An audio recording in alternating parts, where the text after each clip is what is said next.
the concept of XCC, or is it evangelistic? What's the approach? Good question. Yeah, it's both, but primarily it is for men that are Christians, call themselves Christians, grown up in the Christian church or not, but they're Christians. You know, we can have our faith, we can be doing our faith for a long time, and we can get into ruts, or we can get stuck in a certain way, or we're not very excited about it anymore, and the XCC kind of shakes it up a bit. But yeah, I would say the XCC is also for men that are open to faith, or they're not against it, but also they're happy to just come and have an adventure and be with some other men and have a mysterious adventure time in the mountains and see what happens. Like when I been in the XCC, when I know, like I spoke, when you guys tell, like, you guys have to open your heart, you have to, like, talking about you guys have to confess. When I come home, the first step on my house, I start crying with my wife. A lot. Change my whole life. Praise God, man. This thing where it's like, it's terrible, it's going to be hard, you're going to be uncomfortable. And it's like, sign me up.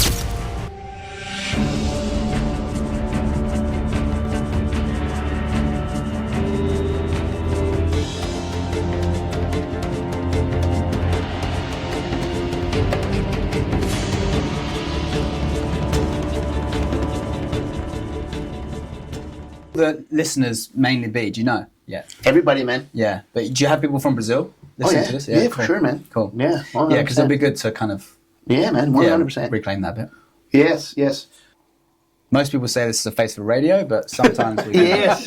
Yeah. I saw you in one of the radio stations, I don't know, how long ago, but... Yeah, Life FM. Yeah. Did you do that quite often? Oh my goodness, that often, was so funny, because I thought it was going to be radio. Yeah. But it was... then they put it online, and I had these big scars on my face from something, and then the video was, landscape, but then they put it onto social media, so then it's like this. Oh my gosh. And it's like, I was like, oh my goodness. It looks so bad, but it is what it is. But yeah, no, so Bjorn, he's obviously on the XCC crew. Yes. So he's now a friend. So then I can, if I'm in Auckland, I just say, hey, can I he's from come Auckland. on the radio? And he's like, yeah, come in.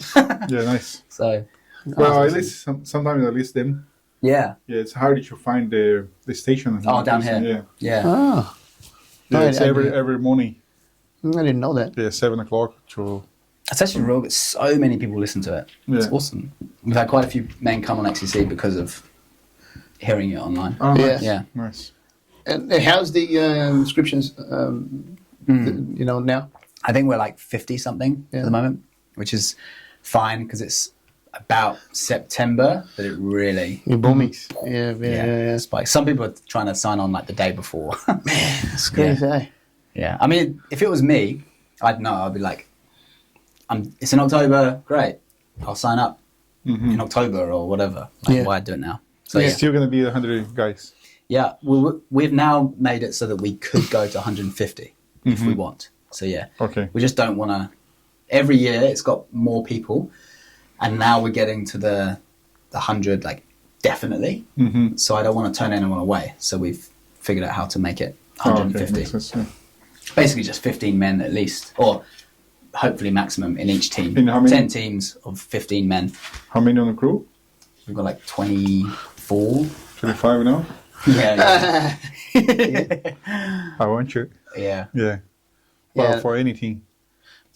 It's we always talk to pastor. We say, I want to be part of this. I want to help in do something. And for me on the first time, like I'd say on the table over there, is like a change in my life on the first one. Awesome. But yeah, my wife would say definitely need to go many times you can, because I can see. Your life changed a lot. Yeah. Awesome. Yeah. Can we talk about that on the podcast as well? Yeah, of course. Oh, we were already talking. Yeah. It's rolling. Oh, right. Brilliant. Hello. It's rolling, man. Nice. No, Nice. and but is that the concept of XCC, or is it evangelistic? What's the approach? Good question. Yeah. It's both, but primarily it is for men that are Christians, call themselves Christians, grown up in the Christian church or not, that they're Christians. But the idea is that we can have our faith, we can be doing our faith for a long time, and we can get into ruts, or we can get stuck in a certain way, or we're not very excited about it anymore. And the XCC kind of shakes it up a bit, and it makes you rethink about, okay, how am I doing faith? Is this working? But yeah, I would say the XCC is also for men that are open to faith, or they're not against it, but also that are happy to just come and have an adventure and be with some other men and have a mysterious adventure time in the mountains and see what happens. And then, if there's a bit of Jesus, sure, whatever. But then hopefully they actually see God in a new way. Yeah. I know. I've noticed the difference between the first year we did and the second.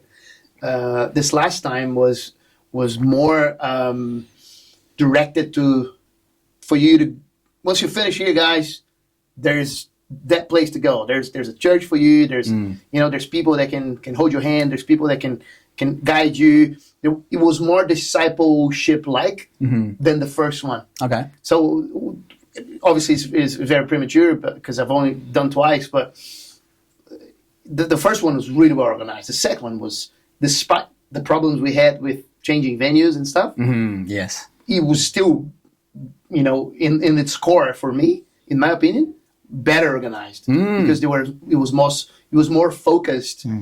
The message was given more solidly. I think there was more. There were even what's this pastor name? The guy that spoke. Scotty.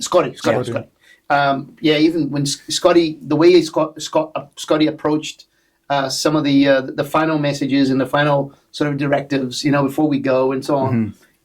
On its core, I think the message and the guidance were a bit more intentional. So it sounded more organized for me. If you needed to be more organized, because you didn't. Sure. But it was the message itself. It was way more directed to guys. Once you finish here, there's more. Yeah. Well, I think every year we're learning. We're learning what men really do need. So what are the core things, or the most common things that men need directing in and pushing in the right direction?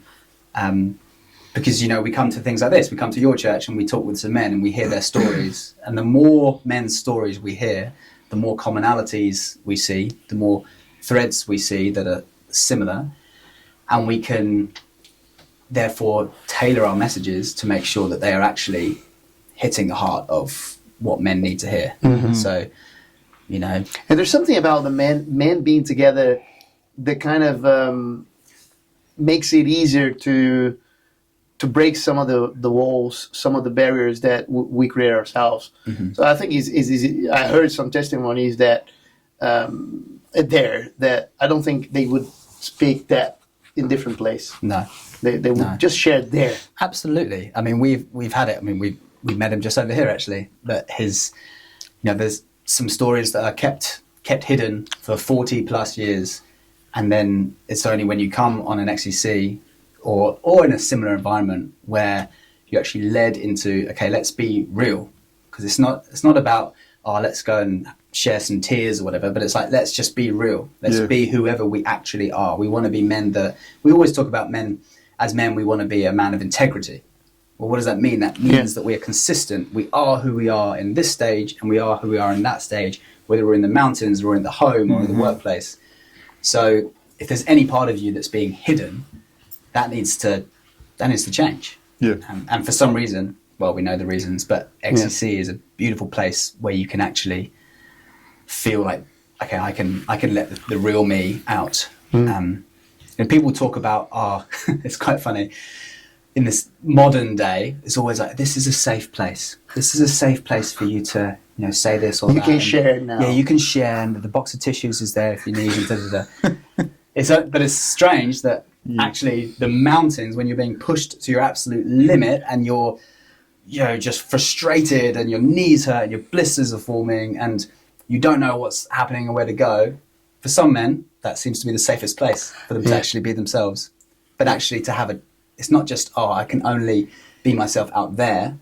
It's like, okay, I was myself out there, but look at all these other men that are being real and being themselves. Or we've all got our homes to go to, so let's just be ourselves back there as well. Yeah. Let's be different. How did you end up in it? How did you? Yeah. How did you? Because you said you moved from England to New Zealand to run that. Mm-hmm. So I worked in Scotland. I worked in Scotland as an outdoors adventure instructor. So I trained up in all the outdoors and rock climbing and water sports and mountaineering. So that was my job.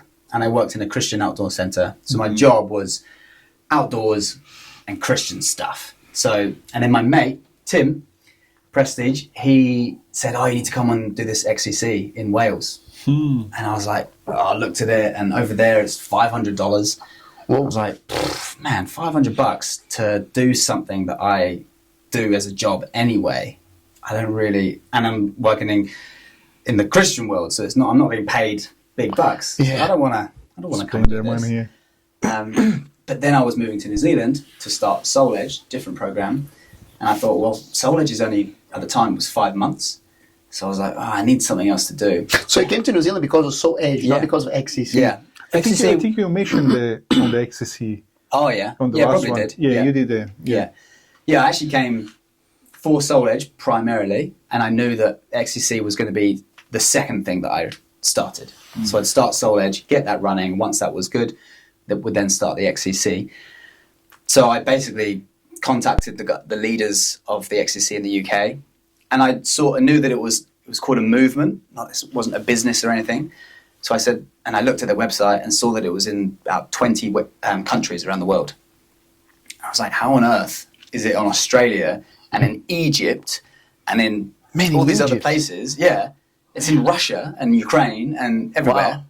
But it's not in New Zealand, the outdoor adventure capital of the world. Yeah. So I was like, what's up with that? So I said, well, can I bring it there?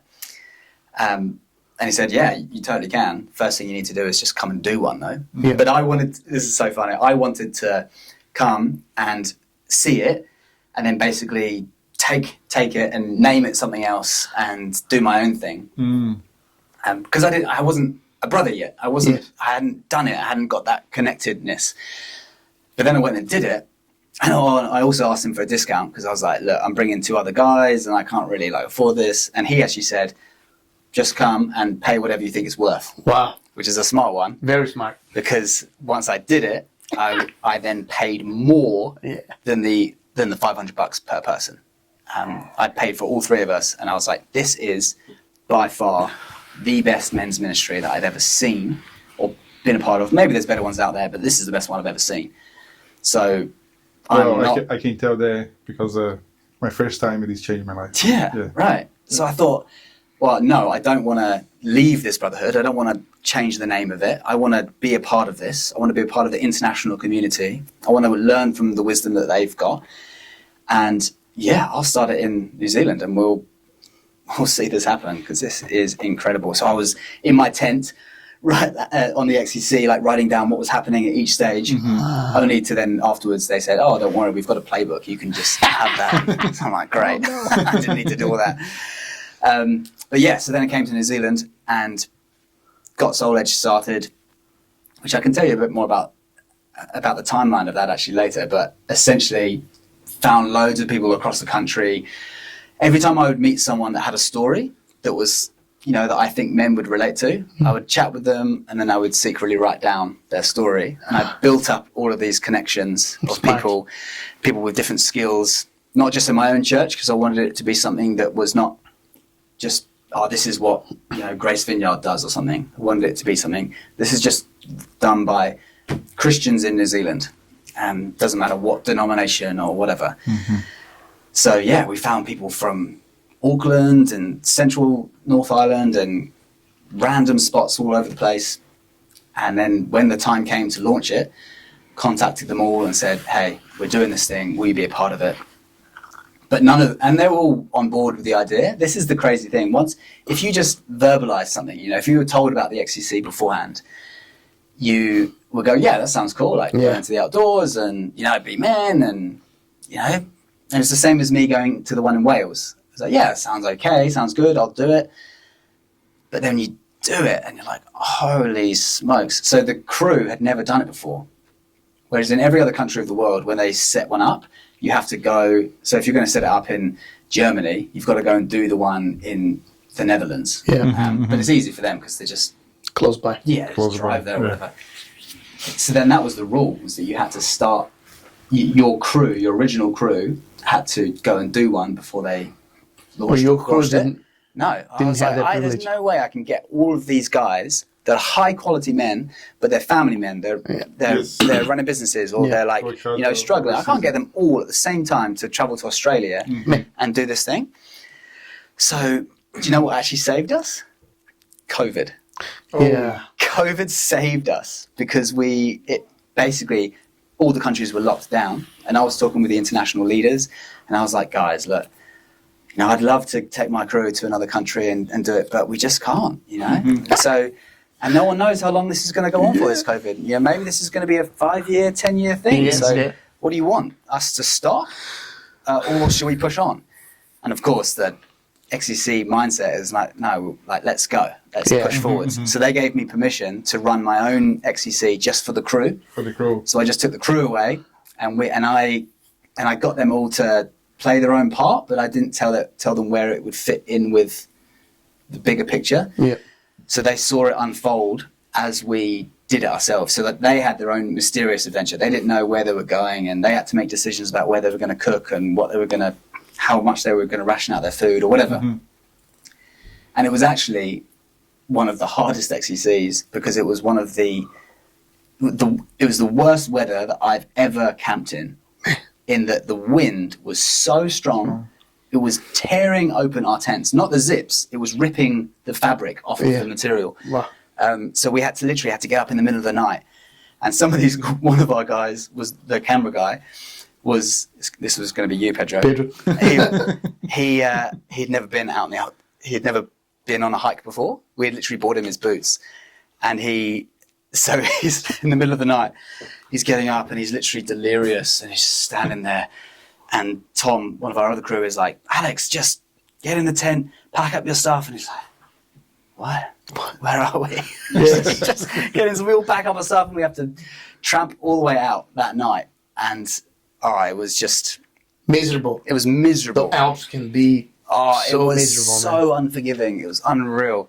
But still, they didn't understand how powerful it was until we all led it ourselves. And then on my crew, who thought it was a good idea, then saw what it was doing in people, and they said, like, some of them were like, I'll probably just do it once, just to help out Seb. And then they saw it, and they're sort of like, sign me up over and over. Yeah. Like, just like you're saying, get me in this thing. Yeah. Yeah. It is very powerful. Now, you kept mentioning and referring to the leadership. Should we talk about that? Should we go back and talk on the Four Musketeers and stuff? Yeah. I think it would be nice too. Yeah. Yeah. So what, it started in the Netherlands, 2008, I believe. And it's quite a good origin story, I think, because basically Henk, he's a leader of a church, and he's always doing things for other people, organizing groups for people to come together, make community, have events and stuff. And he says to his wife, man, I'm like, this is good, I'm enjoying this, but also this is like, when was the last time I went out with my friends into the wild and had an adventure? And he had actually just finished reading The Fourth Musketeer, which, if you haven't watched it or seen it, it's some French dudes with frilly skirt necks and do some sword fighting, and but it's all about adventure and all for one and one for all, and we serve the king and da da da. So he was just finished that and he's like, oh, where's this in my life? And his wife said, stop complaining about it and just go and do it. Wow. But don't do it just for yourself. Like, other guys are going to be feeling the same. So bring others along with you. So basically him and a few others, they designed this adventure and then put it to their church. And within that the first time they even advertised it in their own church, they got 100 men like, yes, take me. So they all went out. They went to the Belgian Ardennes, because the Netherlands is flat as a pancake. They've got no hills. Yeah. So they went to the Belgian Ardennes and did their first adventure, and it was wild. It was wild. Was it called XCC? Yeah, I think they called it the Extreme Character Challenge. I think so. Mm-hmm. Or they just called it 4M. I can't remember. Okay. Lost to legend. But they said it was so difficult, because obviously the first time you run something, you just don't know what people can do. Yeah. You don't know how far to push them. Yeah. So they're doing it, and there's a few legendary stories going around that. Well, I heard it from Henk, so it must be true. But this one guy is listening to Henk speak, and he's so exhausted from walking for so long that he falls asleep standing up and face down into a cowpat. Oh, straight into a cowpat. Yeah. So he's like the cowpat man. Oh my gosh. And there's this other guy on all fours, rocking backwards and forwards, just like crying, literally saying, "Henk, let me go home. Like, I want my wife. I want my family. Just let me go home." And Henk's like, "No, man, you must continue." Yeah, wild things. But then next year, 100 men again. Wow. Everyone, some psychologists will probably tell us about what's going on. But this thing where it's like, it's terrible. It's going to be hard. You're going to be uncomfortable, and it's like, sign me up. Yeah. But why? Yeah. Some people take a bit more convincing, but I think there's something in us that I think, John Eldridge in his book, Wild at Heart, talks about it as there's this question in men saying, have I got what it takes? Have I got what it takes? What is it? I don't know, but have I got it? Am I enough? And of course the answer is yes, but sometimes we need that testing process to say, well, do you? Like, are you going to give up, or are you going to keep going? Are you going to quit, or are you going to carry on? Are you going to do what's right? Are you going to be a real man of whatever that's been told to you as, or are you going to give up? I do think there's a spiritual aspect even on that as well, and by that I mean God is calling people, and that is a perfect instrument to call men. And I think I heard Gideon or the other one, Johannes. I think I heard him saying that it is easier to get to the family if you get to the men first. I think statistically speaking, I think there's a number that says if you reach men, you can reach the rest of the family after that. Whereas it's much more probable to get the rest of the family if you get the men first. So that, I think there's something spiritual behind that as well. I think God wants to have men to respond as men would. Yeah. So I don't think it's only psychologically. I don't think it's only maybe on the testosterone. I don't know. Sure. But I think there's something in it. The success of XCC in New Zealand, it will only increase, in my opinion. I think so. Not because it's well organized, which it is, but it's because you spoke about connection quite a bit last time we met in Invercargill. God is connecting us men with a greater purpose that it goes beyond the psyche and goes beyond our manhood, our testosterone. I think there's something that God is kind of preparing us to face ahead that will reflect in our homes, will reflect in our... XCC is part of that. I can tell testimony about it. Yep. If you guys want to hear. Of course, I want to hear. I have some testimony about it. Yeah, I'd love to hear it. It is a part of the XCC, because when I been there, when the questions come up, what do you want and how much you want, or physical stuff, we really suffering, and I forgot about that. But when I been on the whole over there, when the Beyond spoke about pornography, yes, that one opened my mind, because my pastor he's I have a problem there one before pornography as well, and I fight myself, try stop it watching. I don't going into a board try chasing pornography on the phone, but when you like scroll like on Facebook, sometimes you see Gets you. something you're still looking. For me, like it is like bad as well. And when I been there, when he's asking if someone want for like for pray for about that, like for stop it, stuff like that, and I stand up and I wanna pray, I wanna stop this stuff, but like you guys say, that one is the first step. If you don't doing, if you get at home and don't do something else with your family, like with your wife, you're never gonna stop. That one for my first step I did. I stop, like I talk to God and say, no, I have to stop this. Always I talking about like to stop and but if I don't make the first step with like a means like we did on the XCC, I think that one it is a key first point. step of like, yes, this is me. I need help. Yeah. Yeah. Because always I talk to God, like say, God, I know this it is wrong, but it is just me and God. And always I hear my pastor say, you have to tell everyone, or you have to tell someone to help you. Like you have to talk to your wife as well. But always I shine to talk to my wife about that. Yeah, I preach a lot about confessing. Yeah, Cool. You and I can't something hold me. I can't do it. Like when I been in the XCC, when I know like I spoke when you guys tell you guys have to open your heart. I have to talking about you guys have to confess. When I come home, the first step in my house, I start crying with my wife. A lot. Change my whole life. That's awesome. Praise God, man. Wow. Yeah, it's a spirit. It's a spiritual thing in there, spiritual aspect that is Because hard to define. Yeah, because when I sorry. Carry on. When I step in my house, I say, I need to talk to you. I need to open my heart to you. I need I spoke about everything about this.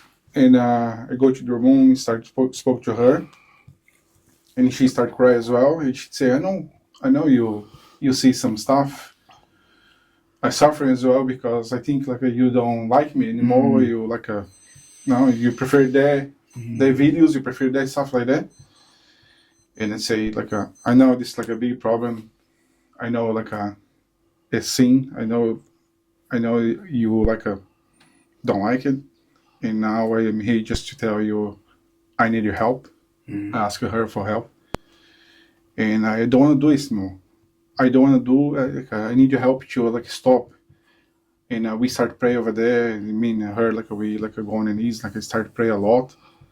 My kids on the lounge dad, mom, but give you alone because we need this moment now. Yeah, important. And to be honest, this is why I always if I spoke to the XCC, it is changed my life, because my whole life changed. Because when you guys spoke over there, it say you have to open your heart, you have to confess. This is the place. Of course, I confess for everyone over there. I need help for pornography, but I think the main thing it is your family as well. When I come home, I spoke to her, I confessed to her, I need help. My life changed a lot. Amazing. Yeah. Me and my wife, we don't have any anything secret now. No hidden things. Yeah. Yeah. The Word of God speaks on you confessing and finding healing. So so the first step was to acknowledge. Yeah. The second step is to confess. Yes. And there's more steps to take, but again, the Word is true on when it says that you find healing. And I never probably tell you about this. No, I don't know. I didn't know about that. Yeah. Because I hold this, because I know God is gonna give you this moment to tell you. Wow. Keep it going, bro. Nice Yeah. one. Yeah, keep it going. That's cool, man. Yeah, So keep good. it going. Thanks for sharing. Yeah. Man. That's awesome. It's love really, that. really I pleasure love to that. be on the XCC. Like I'd say, the first time, it is totally different, changing my life, because I see something I never see before. I'm in the Christian life on size 16 years old. I'm 39 now. No, but it's something you have to feel in your heart, compared to suffering as well, because who did that, who know how suffering to be on the mountain over there. Yeah. But on the second time, it is different for myself, because I start like a chase why the questions come up on the XCC now. What do you want and how much you want? Bro, there's 2 questions. We put it here Yeah, in the we church. preached about that Yeah, cool. here. It's so simple questions. Simple, Yeah. They're but so- change a If lot. we can't answer it, Yeah. you can't answer a simple question. Yeah. Then what's going on in your mind? Yeah. Where are you going? Yeah. It's And it's really good. it's interesting the number of men that come because their wives sign them up or push them, or the men that come again because their wives say this is important. Yeah. Like this is important not just for you but for our whole family, because you're a different man when you come back. And obviously the hope is that you don't need to keep coming back, but there's change and it's consistent. But I think the reality of life is that we need, you know, you don't just come to church once and then sort of like, cool, I heard that message on generosity and now I'm a generous person. Yeah. You know, we hear it over and over, and it changes, and it changes us slowly. And so a lot of people now, it's just like, hey, don't ask me to do anything on Labour weekend on October because you know where I am. Yeah. Just like, don't plan anything. You know where I am. And the wife sent them. Yeah. It's awesome. So again, I do think there's a spiritual aspect to that. Yeah. I don't think the people that are there need to know that, because they will figure it out eventually, Yeah. and eventually they will, especially after the directions that I saw it taken in the very last day on that Monday morning. Obviously, I think church is very important. I think you can't find the mountain peak if the local church is not involved. You know, the true discipleship that comes with the Word of God can only happen inside the church. Absolutely. Mentorship can happen, brotherhood can happen, but without the spiritual aspects that the Lord brings, it will be very hard to get to the mountain peak. It will be impossible to get to the mountain peak. You need the Lord to do that. But that being said, you mentioned that Australia has got one XCC in other countries. How many countries are? I think there's we done about 25-ish countries. All different cultures. Yes. Which I find amazing. You know, that's just it. New Zealand's 4 years that we've had. Yep. But it doesn't matter what culture you're in, whether it's island culture or Arabic or Western or American or whatever, or South American. It's just the stuff that we're doing, the stuff that we're talking about is getting to the heart of man, like men. And that's just the same all across the world, which I find, you sort of say, and you're like, well, yeah, that makes sense. But now sort of experiencing it and seeing it, you're like, man, yeah, we can do things differently. But at the core of it, we are what God has made to be a man. And we all struggle with the same things. We all battle with the same things. Yeah. Maybe just to a different degree and stuff. But yeah, every man is the same. You said that there's one in Egypt. Yeah. Are the Muslims okay with that? I think it's almost. I think in Egypt it's totally okay to be a Christian, but you can't evangelize. Mm-hmm. So I think they have to be very careful around how it's marketed and portrayed, and you can't try and get non-Christians to come. But if they come, that's fine. But you can't go out and try and get them. Mm-hmm. So it's Yeah. Did it get to Brazil? It is not in Brazil, but there's something similar. All right, bring it on. The Legendarios. Legendarios. Talk to us about that. Yeah. We don't talk about it hugely, but because we just don't want to be kind of a gossipy kind of movement. But I think it's interesting. Tell us what you guys are from that country, so it's more relatable, more related. But yeah, essentially, Legendario came around because I don't know the founders or who they are, but they actually wanted to start an XCC, a 4M XCC in Brazil. So they went through the process. They reached out to, I think it was America, so Kent in America and Henk in the Netherlands. And they said, hey, we want to do one. And they said, great, come along to our ones and experience it. So they got a Brazilian team together, went over to America, did their one, thought it was amazing. And then the 4M XCC international community helped them build it and grow it and figure out like where to go, what do you need to do here, what do you need to do there, what's the heart and the philosophy and the concepts behind it. And yeah, went through all the processes, and then it was launch day for the XCC in Brazil, and they invited America and they invited the Netherlands, and they came. They're all in their big huge church, and they said, "Oh, we'd like to thank Kent and thank Henk and introduce you all to Legendario." And So no XCC. our guys were like, what do you mean Legendario? This is the XCC. And essentially they just, they took the concept and made their own thing, and then have turned it into what you guys will know. Like you think you should do before. Yeah, what I wanted to do. Yeah. But I guess, I don't know. Yeah, Oh, man. there's differences, I guess. Yeah, But, it's very popular over there now, and obviously, I think there's a lot of money around this too. Cause, Yeah. you know, but Brazilians that I know always ask me if that's what we do. I said no. yeah. You know, I don't even know exactly what Legendaries are, but I know who we are and what we've done, and the 2 times that we've been, it's solid. It's exactly what I would expect as a church leader for my members to participate. And I think one of the both Douglas and I, we were in the army, and you know, one of the things that I was afraid to go through was the stupidity of having people shouting in your ear and mistreating you in an environment that I need to receive spiritual pressure, yes, physical pressure, yes, but in a proper degree, in the perfect way. And XCC delivered, man. I have to say that I was expecting. I remember telling him, I said, man, we're not going to advertise this thing here. We're going to go, you and me, we're going to check it out.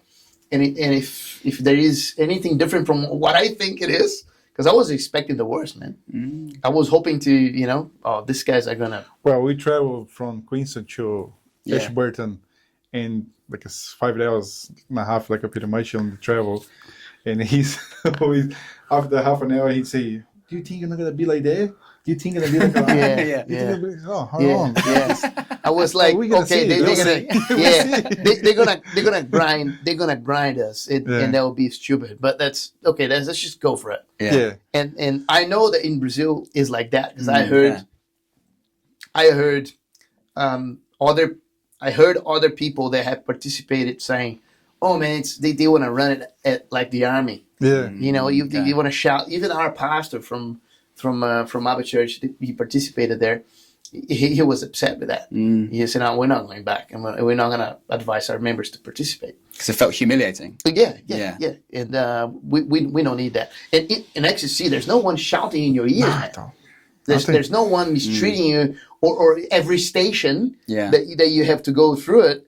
It's not like you've been directed by them or by your team. It's the wilderness and us, and I think that is how it's supposed to be. Yeah. So the other guys, you know, what I heard is just grinding and grinding and grinding, and the humiliating part is part of their philosophy. Yeah. And I can only imagine, because that's very Brazilian. That is Brazilian like, and which I despise. I don't like it. Yeah. You know, obviously. So I wanted to go across that, because this is something that eventually there is space for that in Brazil, for what we do. People don't know that, but they want what we have. Yeah. They want what we have, man. I say this with all my heart. They need that. Yeah, they expect to have something that as we have. But right now, the other team is doing something else than what we have. Wow.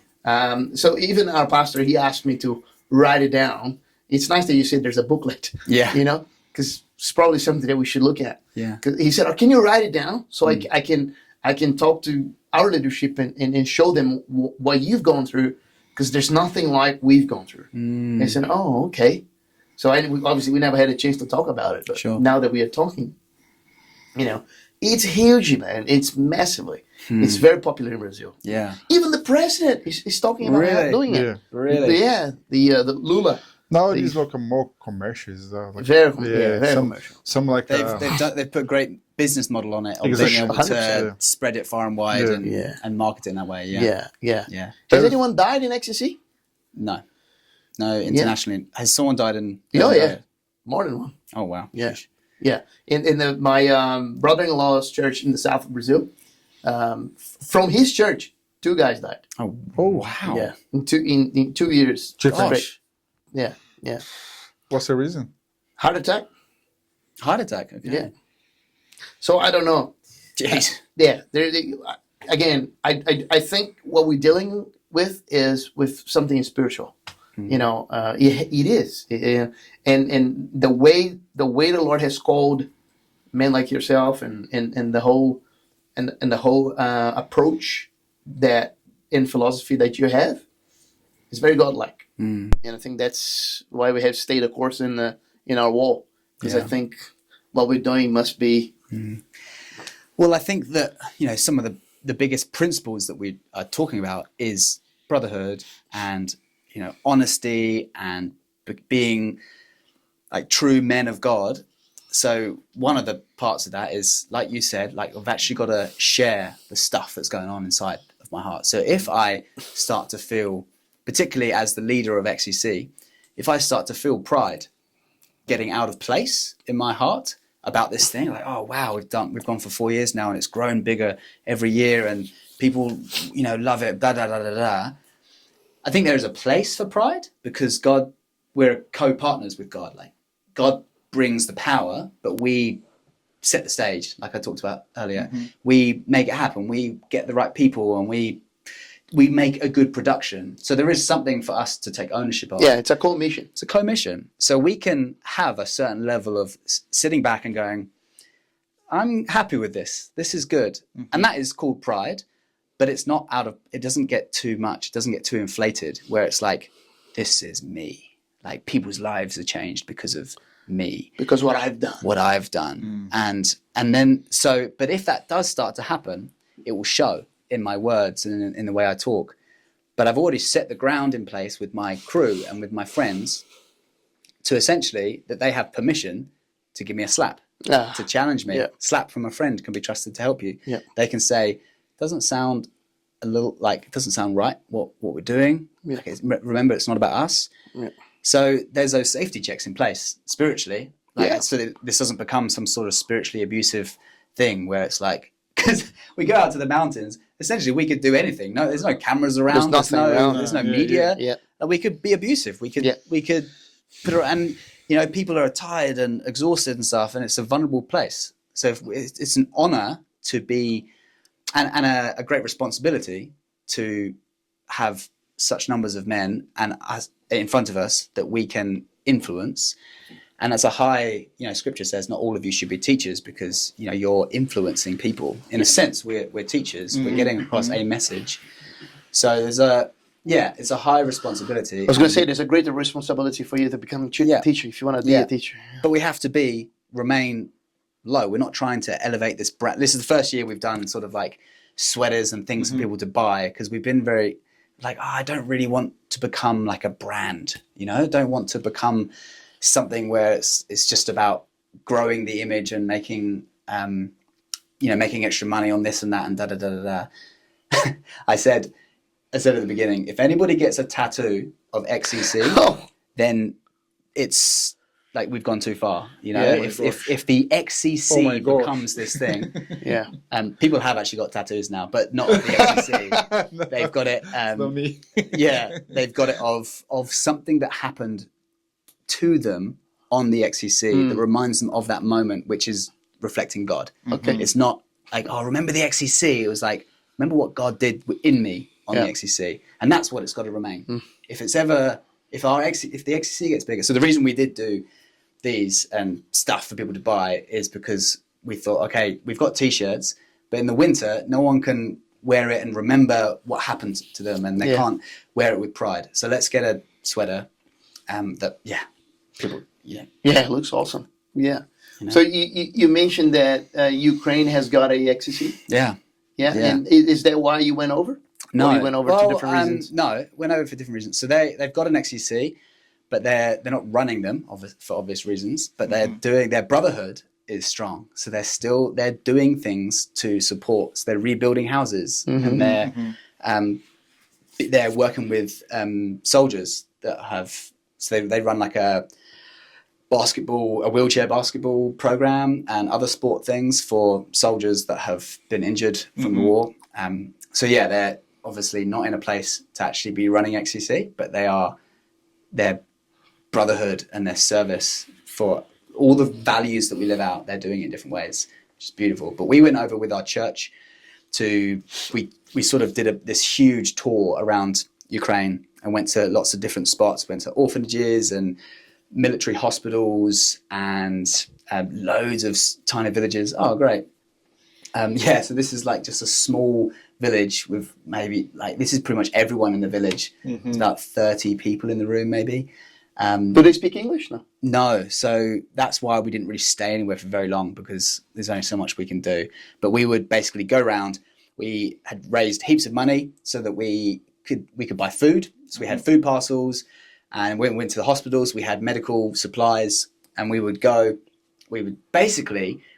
to the people, there was a bunch of us, 6 of us from New Zealand, and then there was a Moldovan, which borders Ukraine, a Moldovan pastor and a Ukrainian dude, and another Moldovan guy. So they spoke Ukrainian, and we would go, and essentially our message of saying, we have come from New Zealand into a war zone to show you people that we care about you and that we love you, and that we're willing to go into dangerous place to show you that you're loved and you're seen and you're cared for. And we've only got this small bags of food, but we come with hugs. This woman here, Raisa, she was I think she was like 87, and her kids and all of her family had left. So they fled the country. She's living in her kids' house who have left, because her house was littered with landmines. Man. And she just couldn't go anywhere. But she's 87. We had to get her a chair because she couldn't stand even for one conversation. But she's there alone. She's got to work the land for her own food, and it's crazy. So literally, I came, heard a bit of her story through translators, gave her I'm not a hugger. Physical touch is one of my lowest love languages. Don't really care about it. I'll do it and I'll like it. But here I was giving the most heartfelt hugs I've ever given, because for her, even just human connection was lacking. You know, yes, you're in a war zone. Yes, you need your house rebuilt. Yes, you need food on the table. But actually, in some ways, more importantly, you need that human physical connection. That might be the starting point. I'm loved. That's what you really need. Yeah. That can actually fuel you so much more than food on your plate. Yeah. So yeah, I remember her clearly. She said, "When I'm struggling to fall asleep at night, I'll remember this moment." Wow. Yeah. Amazing. Yeah, it was beautiful, and we saw that all over the place. We went to so many different villages where they'd gone from having 1,800 people down to 46. Me. Yeah, because of this destruction. That was literally everywhere. That wasn't just oh wow, look at this one building. Everywhere we went, there was near the front lines, near the east. It was just everything was just. If you saw a building without bullet holes in it, that was ooh. How far is that from Kyiv? Well, we actually went to Kyiv. Yeah. I don't know where. I can't remember where these ones were, but yeah, all these bullet holes. So the capital is just as destroyed. Yeah. Oh, yeah. Capital is munted. Wow. It's destroyed. Yeah. How long have you been there? How long was I there? You stayed there? We were there for about 2 weeks. 2 weeks. Yeah. Yeah. So we'd go, we would share a message, and we would then give the food parcels, give hugs, hear a few people's stories that could. We actually performed a New Zealand haka for them. Yeah. Yeah, that's what we would do. And it really, really impacted people. just having us there, showing love and connection and sharing message was huge. And they were Orthodox Christians, so which I didn't really know anything about. I didn't know about the Orthodox Church, at least in that part of the world. Yeah.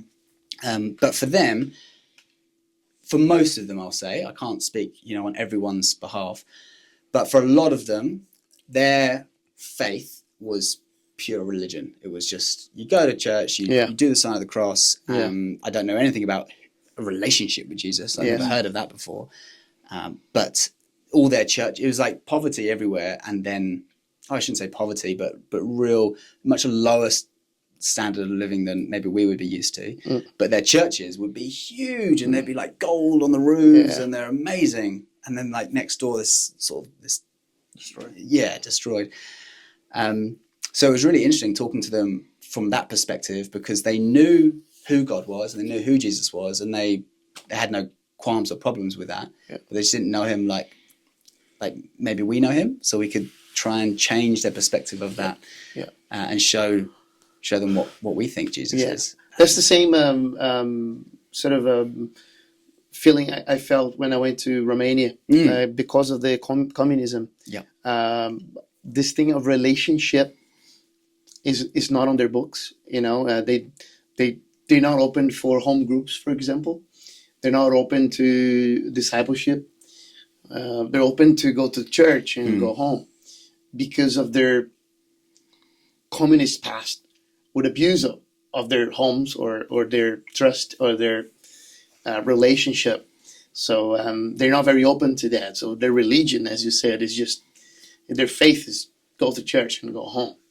So to speak on relationship with God and to speak of fellowship and to speak of things that go deep, it's hard. Totally. Obviously, war just destroys you. Because I wondered, we're going to these little different places. I don't know anything about this country or these people's lives. Like, what do I preach on? What do I speak on?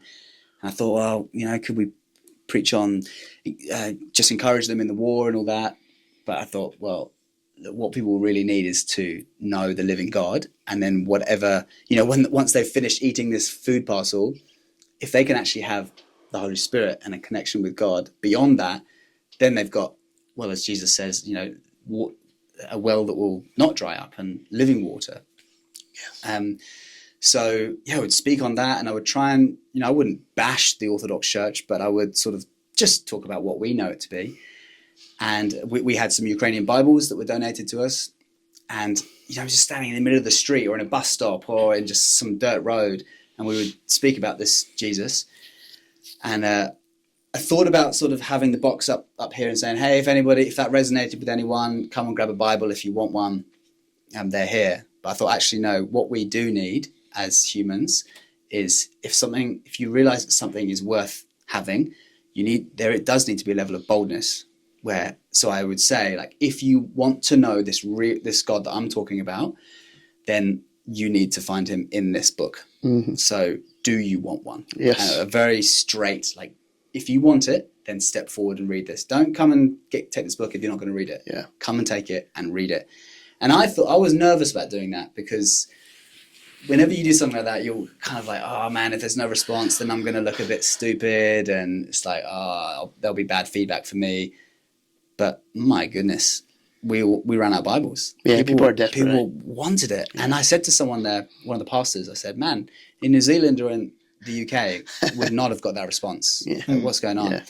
And he said, you wouldn't have got that response before the war. So as bad as war is, we would never pray for it or hope for it.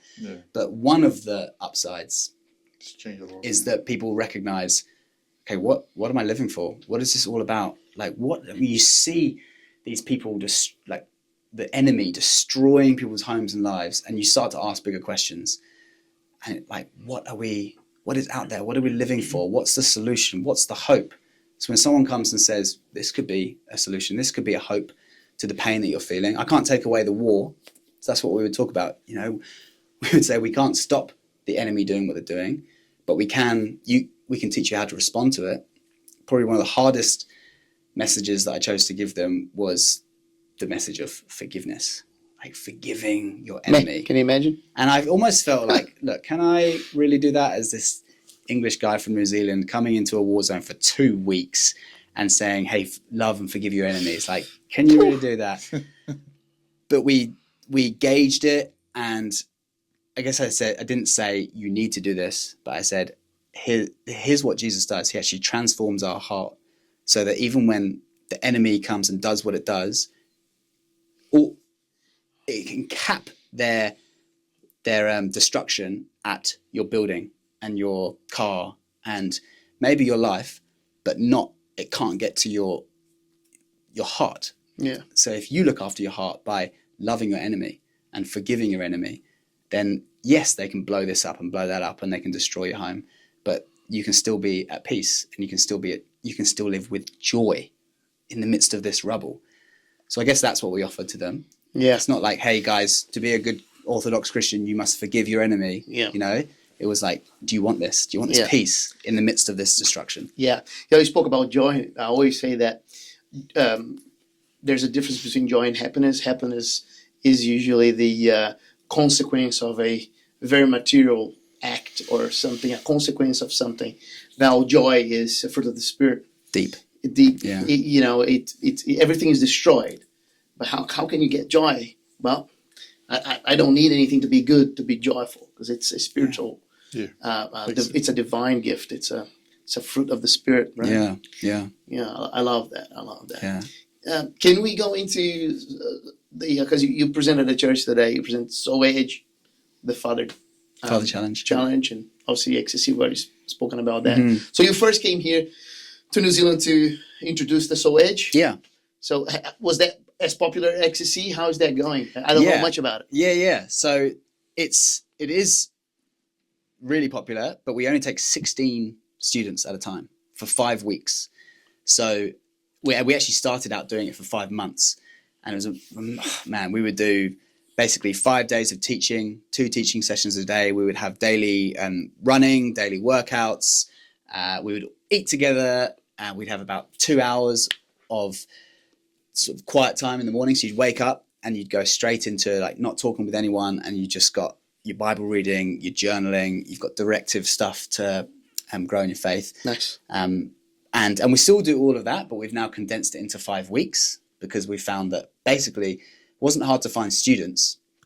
It wasn't hard to find people that wanted to do that. It's just hard to find quality leaders that can volunteer 5 months of their life. Yeah. You can't do that. And 5 weeks is hard enough. Mm-hmm. But we have students come from all over the world. So this one we've got coming up, we've got Australians, Canadians, Northern Irish, English, and Kiwi. But we've had South Africans, different countries in Europe come. We've run it in Canada as well. What's the age? The age is 18 to 25. Okay, so it's minimum 18 years. Yeah. So you've got to be an adult. I don't want to work with all the paperwork that goes with taking kids into the outdoors. Yes. We do that with the Father Challenge, but the dad's there, so he just takes all responsibility.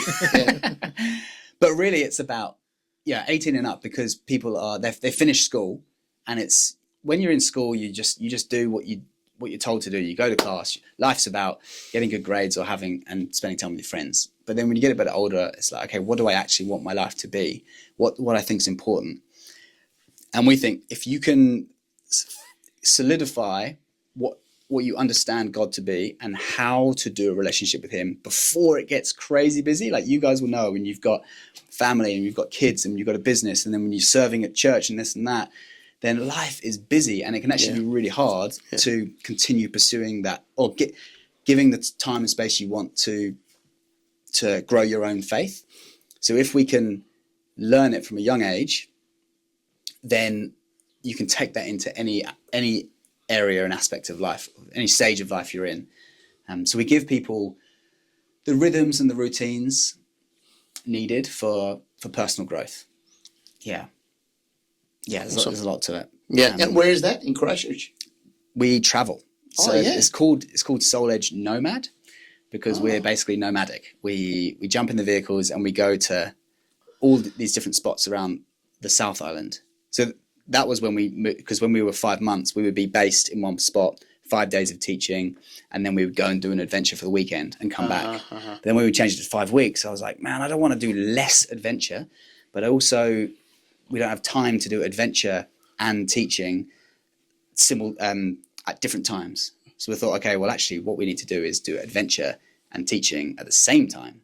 So we will now go and do all of these adventures, but they'll be with a theme. So they'll have a theme to the adventures.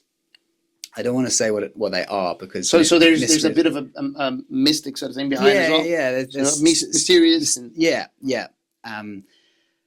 But it means that you experience and you feel the lesson rather than just learn and understand the lesson, and it's more memorable. So when 10 years down the line, when you are going through this or that in your faith, you can think back to, oh yeah, there was that time we were like in the sea or going up the mountain or trying to build this fire or whatever, and like, oh yeah, the point of that was this. So it's a much greater, more powerful way of connecting the dots of what we need to learn. Awesome. Yeah.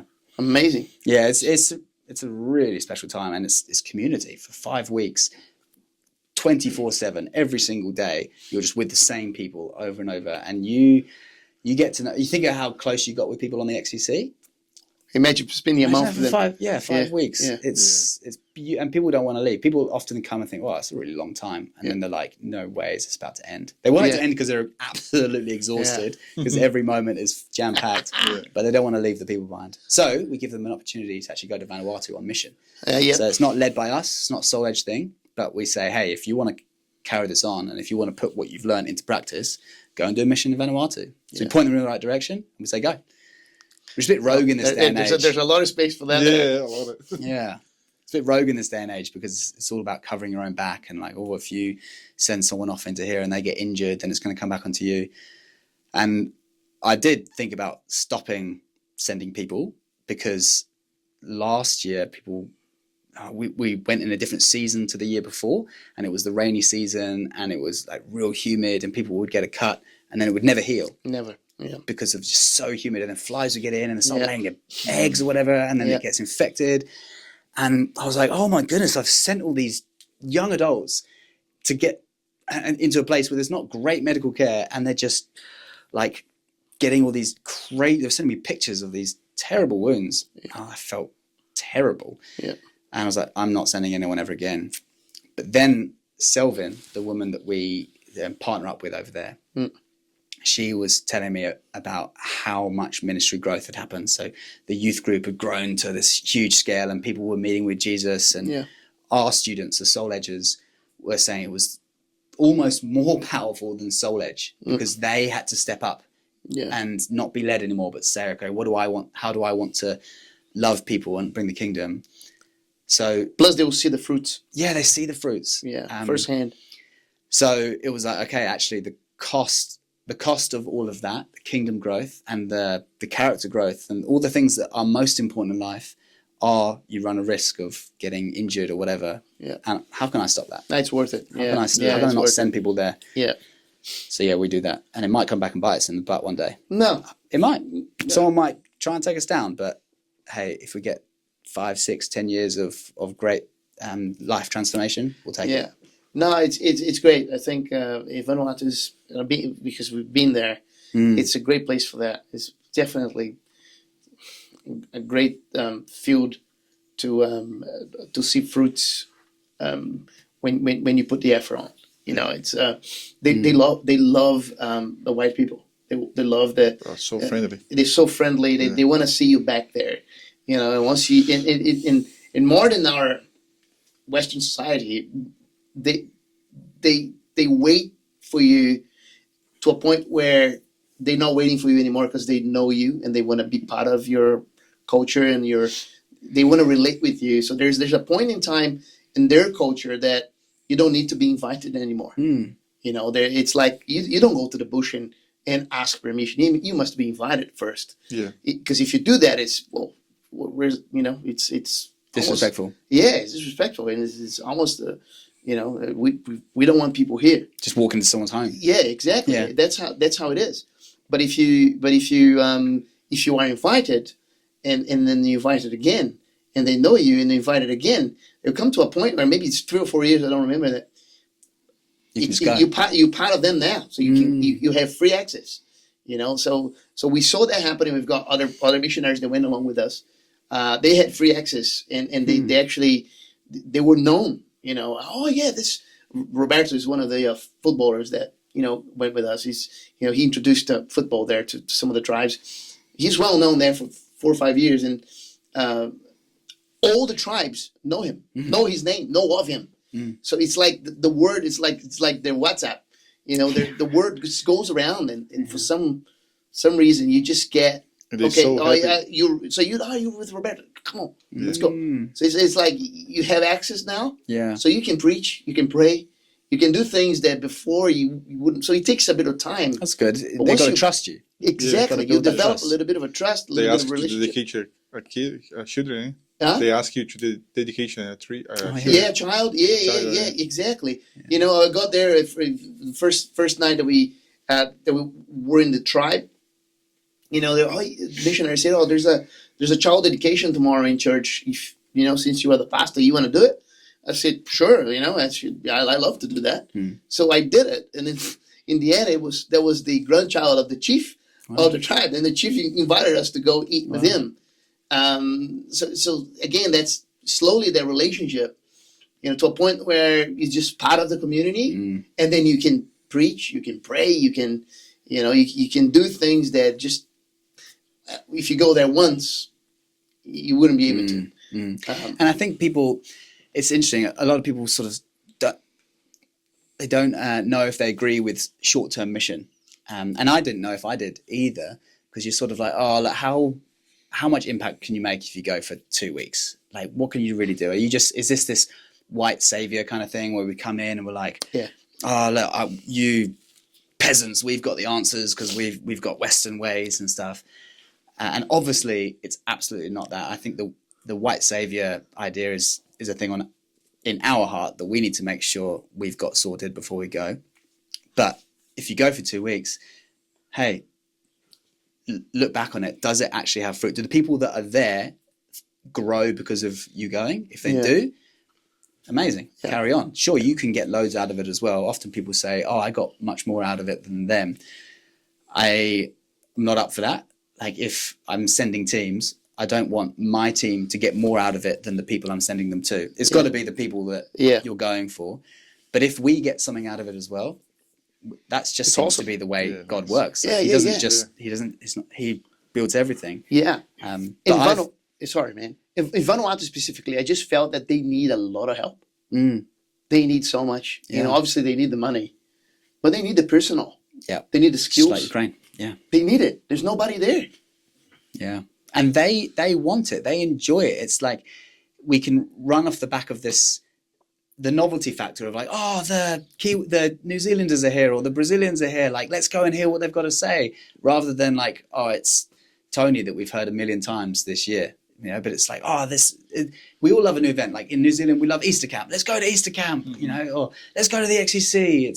It's just another opportunity to serve and love people. And I think there's something beautiful about cross-cultural stuff happening. So some people say, well, why can't, there's need here in your own country. Why go and do a mission? Why spend all that money buying a ticket to go over there? Just if you're going to want to help them, just send them that money that you were going to spend on your holiday. But actually, there's something powerful about us coming and bringing what we understand Jesus to be, and then also us hearing, Americans or Somalians or whoever come, because we're like, okay, we almost keep each other in check. Yeah. If it's like,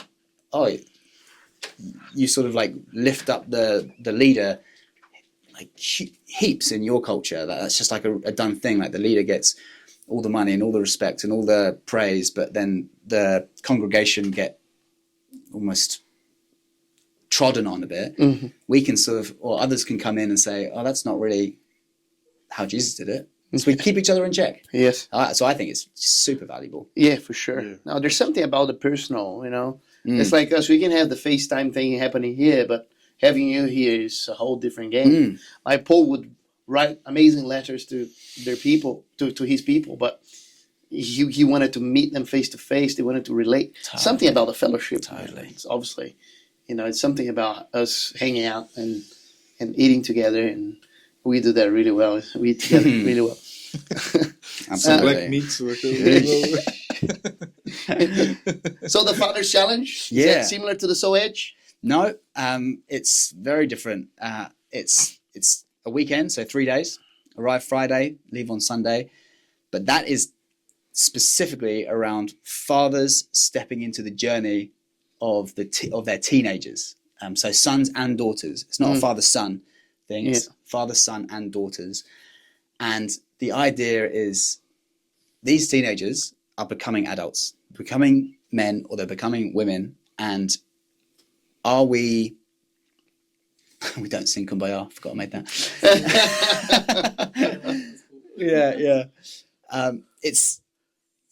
They're becoming adults. What's your role to play? Like, what do you need to teach? This is actually in Hungary. These are the pictures I got before we ever ran one. so we don't do that. But it's an adventure. We cook over fires, and they build shelters, or they have weapon training camp, or we go on a journey. We summit onto a peak. So there's that bonding nature between dad and teenager. They're coming together. We did this together, but also we had important conversations. We talked about stuff that father needs to talk about with their teenager. How do you have crucial conversations? How do you have conversations with people that matter? How do you understand your emotions? Some boys grow up and all they hear from dad is that you need to be strong and, not cry. Actually, what's your story? What's your journey with the highs and the lows in your life? How has that shaped you? What can I learn from that? A lot of parents dads don't have, they don't know how to do that, or they just don't do it. Is that done over a campfire? Yeah, sometimes over a campfire. Sometimes every topic we'll do it around some sort of activity. So we'll either have done an obstacle course, or a this or that, and it will have a metaphorical meaning that will then lead into having a conversation or working. So one part of becoming an adult is you need to stop living in the present, and you need to live in the present, but also start living with the future in mind. You can't just be like, what do I want to do now? How do I please myself now? Yeah. That's a childish way of thinking. Yeah.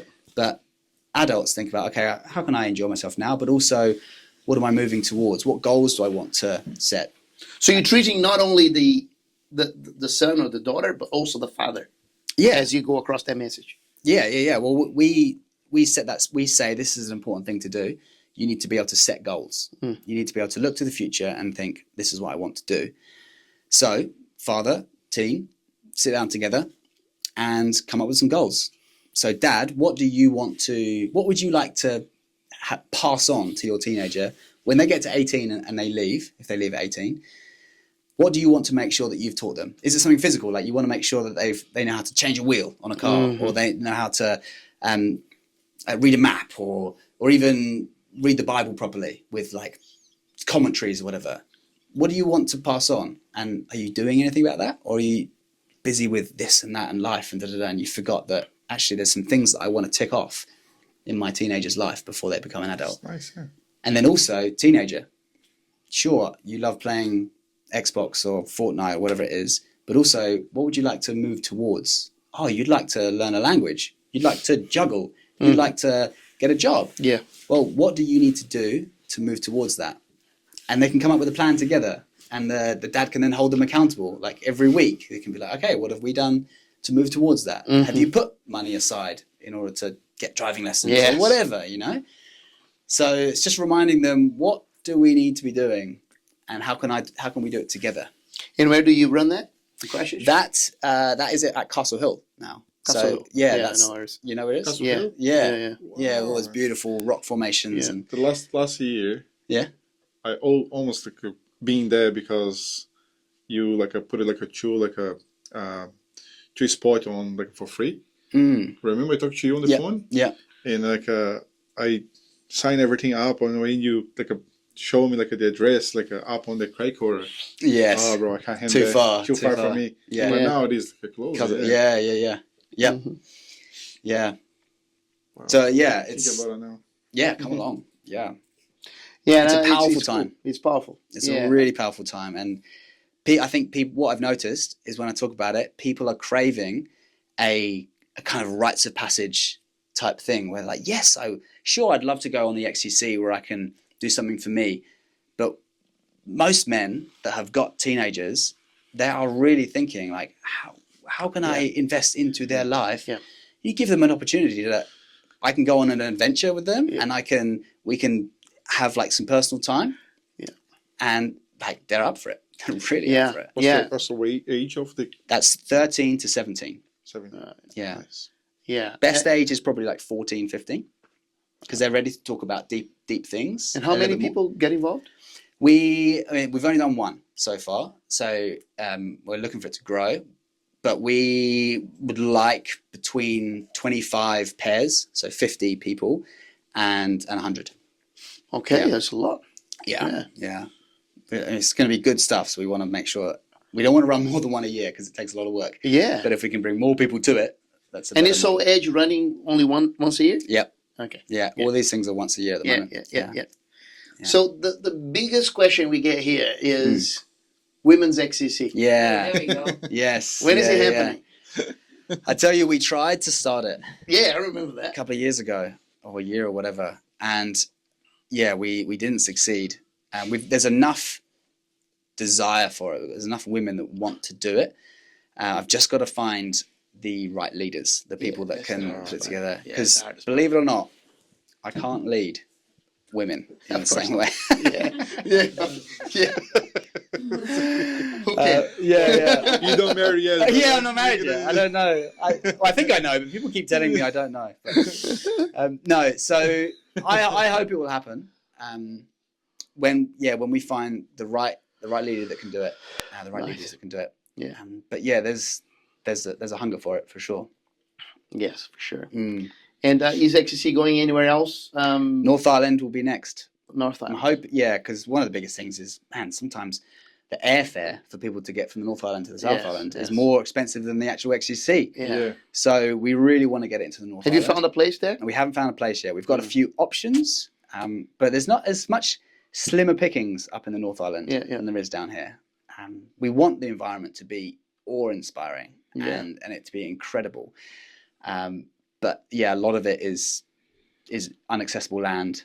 But we've got a few options. We're hoping we'd like it to be sooner, but hopefully it's going to be 2027. So putting things in place. No, there's a lot of work involved. Man. Yeah. I mean, the whole thing is massive. It's nice, bro. Yeah. It's actually miraculous the way we do it here. So because it's so far away, and you need a lot of hands to bring things together. And the number of times we go to a site before we launch it to like figure it out and what can we do here, what can we do there, what can we do there. Man, the idea of doing that in the North Island, like going up there every time to try and figure it out is it's going to be a big mission. Yeah. But we definitely want to do it. There's a number of men that won't have come because they just can't fly down. Yeah, for sure. Yeah. Nice. No, that'll be. Who find that place on the Ashburton? Did you find it? There's a guy on our crew called Paul. He's grown up in New Zealand his whole life, and I probably went through 5 or 6 different locations of visiting them and walking. I've been to so many places, tramping around, but he suggested down there, in a similar area. So he suggested it, and I went and walked it on my own so many times and just figured it all out. Yeah. Nice, perfect spot. Yeah. When we were changing to Kaikoura last year, I was like, I would not have been the same. Yeah. Oh my God. And we were like, okay, that will be a different place, so that will probably be fun to know a different place. But again, the spot that we have now is so amazing. Man, I don't get bored of it. I've been there so many times and I don't get bored of it. It's just sacred now. No, it's perfect. It's perfect. Yeah, I have to say it. Yeah. Yeah. There's anything else that I'm not asking you that I should have asked? Ooh. Yeah, those are my main topics to talk about. Yeah, man, that was awesome. Good stuff. I think you inspired us so much, and the whole attitude and the crew as well, and the whole philosophy behind that. Even the vibe that Gideon and Johannes gave us because we talked to them personally a few times.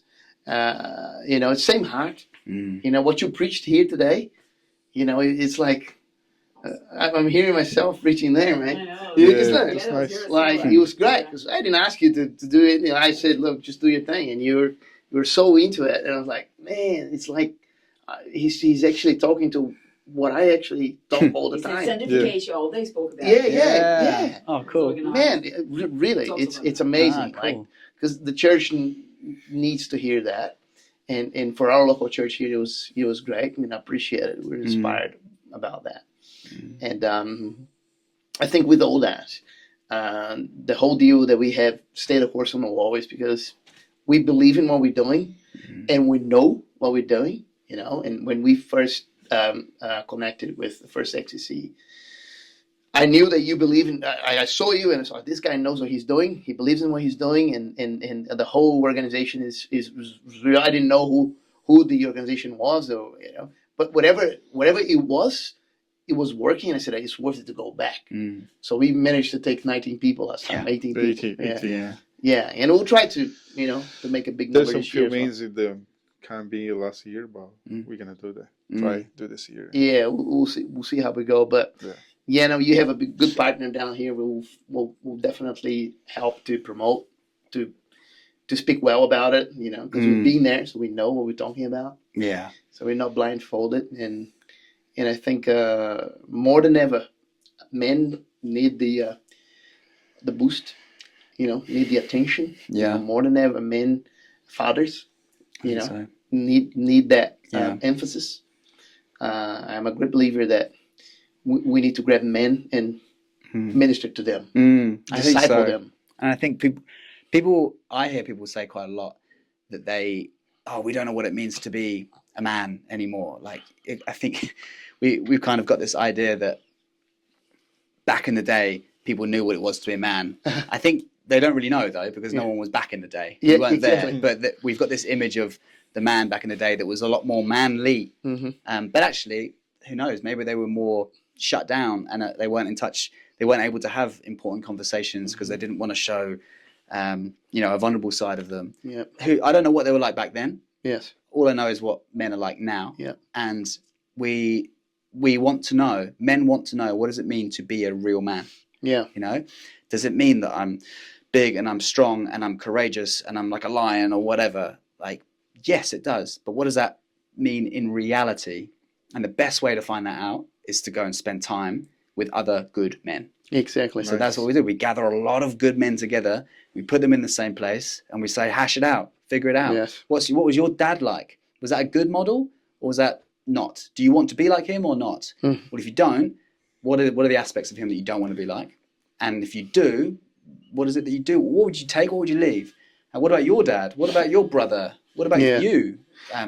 There's a lot of critical thinking in there as well. The freedom of you thinking about it. You think it. I won't tell you what to think. Yeah. You think it. Figure it out. Yeah, you figure it out. Yeah. Yeah, I think that's spot on, man. Yeah. We need to do that. But before I forget, man, small gift. Oh. We always do. It's this. I forgot. Yeah, have a look, see if you like it. Hey, Yeah, come man. on. So that's for your... I will stay the course. That's it. Yes. That's your wedding gift right there, man. Yes, thank you. Awesome. Thank you so much.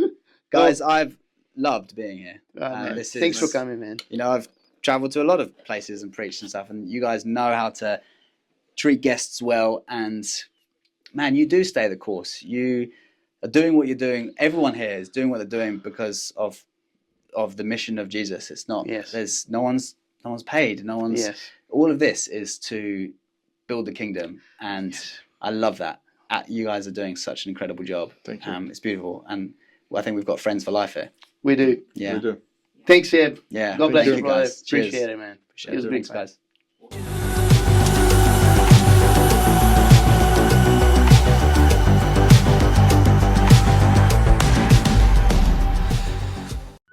Hey, everyone. I hope you enjoyed this episode. Subscribe to our YouTube channel, give your like, and also leave a comment. And remember, stay the course.